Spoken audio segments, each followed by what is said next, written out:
இந்த படத்தோட ஸ்டார்டிங்கில் என்னதான் இந்த படம் ராம்காம் படம் நார்மலான படம் மாதிரி இருந்தாலும் மற்ற படங்களோட இந்த படம் வந்து யூனிக்காகவே வந்திருக்கு. ரியாலிட்டி என்னவோ அதுதான் இந்த படத்தில் சூப்பராக காமிச்சிருந்தாங்க.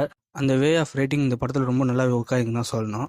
பிரதீப் ரங்கநாதன் நல்ல டேரக்டர்னு நமக்கு நல்லாவே தெரியும். ஆனால் ஒரு ஆக்டராக இந்த படத்தில் ரொம்ப ஜெயிச்சிருக்காருன்னு தான் சொல்லணும். மார்க் மை வேர்டு, இவர் தமிழ் சினிமாவில் பெரிய ஆக்டராக வரதுக்கு நிறைய சான்ஸ் இருக்குது. பிரதீப்க்கு ஏன்டா இவ்வளோ சொம்பு தூக்குறேன்னு நினைக்காதீங்க. பிரதீப் நம்ம ரங்கநாதன் வந்து மற்ற ஹீரோஸ் மாதிரி கிடையாது. இவர்கிட்ட நல்ல டேலண்ட் இருக்குன்னு நல்லா சொல்கிறேன். அந்தளவுக்கு ஆக்டிங்கில் கிளைமேக்ஸ்லாம் செம்மையாக பிரித்து வச்சுருந்தாருன்னு சொல்லணும். இவரோட முந்தைய படமான லவ் டுடேல கூட டான்ஸ்லாம் சரியாக ஆட வந்திருக்காது அவருக்கு. ஆனால் இந்த படத்தில் அதை இம்ப்ரூவ் பண்ணியிருக்காரு. ஃபைட் சீனில் ஓரளவுக்கு ஓகேவாக தான் நடிச்சிருந்தாரு. இருந்தாலும் போக போக இம்ப்ரூவ் பண்ணுவாருன்னு நம்புகிறேன். அடுத்ததாக படத்தில் நடிச்ச எல்லா ஆர்டிஸ்ட்டும் நல்லாவே வேலை வாங்கியிருக்காங்க. முக்கியமாக மிஸ்கின், ஜிவிஎம் சொல்லலாம். ஜிவிஎம் கூட விட்டுருங்க, அவர் இந்த மாதிரி ஆக்டிங் நிறைய படத்தில் பண்ணியிருக்காரு. ஆனால் மிஸ்கின் சாரோட ஆக்டிங் ரொம்ப நல்லாவே பண்ணியிருந்தாரு இந்த படத்தில். வழக்கமாக மிஸ்கின் நடிகிற படத்தில் அடாவடியான ஆக்டிங், பேச்சில் அவர் நடிகிற படத்தில் கத்தின் மட்டும் தான் இருப்பார். ஆனால் இந்த படத்தில் அந்தளவுக்கு சட்டிலான ஆக்டிங் தான் இந்த படத்தில் சூப்பராக நடிச்சிருந்தாரு. இந்த படத்தில் ஒரு மிஸ்கின் கேரக்டர் உண்மையான மிஸ்கின் தானா இல்லை வேற யாரோ மீமில் வர மாதிரி மிஸ்கின் மாதிரி ஒருத்தர் இருப்பார்ல, அவர் தானே நினச்சி டவுட் ஆயிடுச்சு.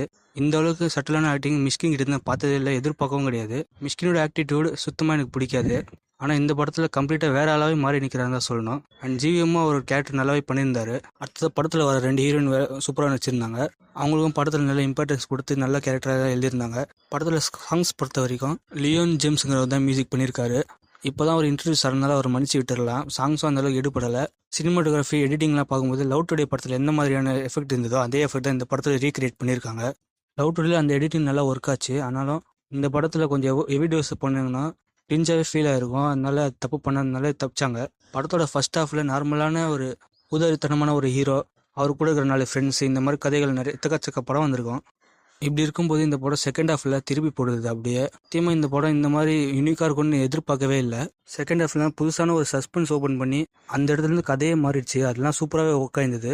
நிறைய பேர் இந்த படத்தோட ட்ரெய்லர் பார்த்துட்டு டான் மாதிரி இருக்கும், இந்த படம் டான் 2 மாதிரி தான் கலாய்ச்சிட்டு இருந்தாங்க. ஆனால் அவங்கெல்லாம் இந்த படத்தோட இப்போ தூக்கி வச்சு கொண்டாடுறாங்க தான் சொல்லணும். அந்த டான் படத்தோட கிளைமேக்ஸ்லாம் பார்த்து நிறைய பேர் ஃபயர் விட்டுருப்பீங்க. ஆனால் ஃபுல் படமும் அந்த அளவுக்கு மொக்கையாக தான் போயிருந்தது.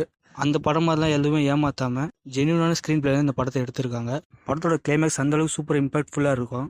கண்டிப்பாக சொல்ல, படத்தை பார்த்தவங்க படத்தோட எண்டிங்கில் வர சீனை பார்த்து கண்டிப்பாக எந்திரிச்சிருந்து கிளாப் பண்ணியிருப்பீங்க. அந்த அளவுக்கு சூப்பராக பண்ணியிருந்தாங்க கிளைமேக்ஸ் எண்டிங்கில். நான்லாம் இந்த படத்தோட எண்டிங் பார்த்து கத்த ஆரம்பித்தவன் தான் 5 நிமிஷம் கத்திட்டு இருந்தேன். அந்தளவுக்கு சூப்பரான எண்டிங்காக கொடுத்துருந்தாங்க படத்தில். அந்தளவுக்கு ஃபுல் சாட்டிஸ்ஃபைடாக இந்த படத்தை கொடுத்துருக்காங்க. அந்த வகையில் அஸ்வத் மாரி குத்தா கண்டிப்பாக பாராட்டியே ஆகணும். தேங்க்ஸ் மக்களே. இந்த வீடியோ இவ்வளோ நேரம் பார்த்ததுக்கு ரொம்ப ரொம்ப நன்றி. இந்த படத்தை நீங்கள் ஆல்ரெடி பார்த்தீங்கன்னா ஒப்பீனியன் கமெண்ட்டில் சொல்லுங்கள். வீடியோ பிடிச்ச லைக், சப்ஸ்கிரைப் பண்ணுங்கள். Bye guys.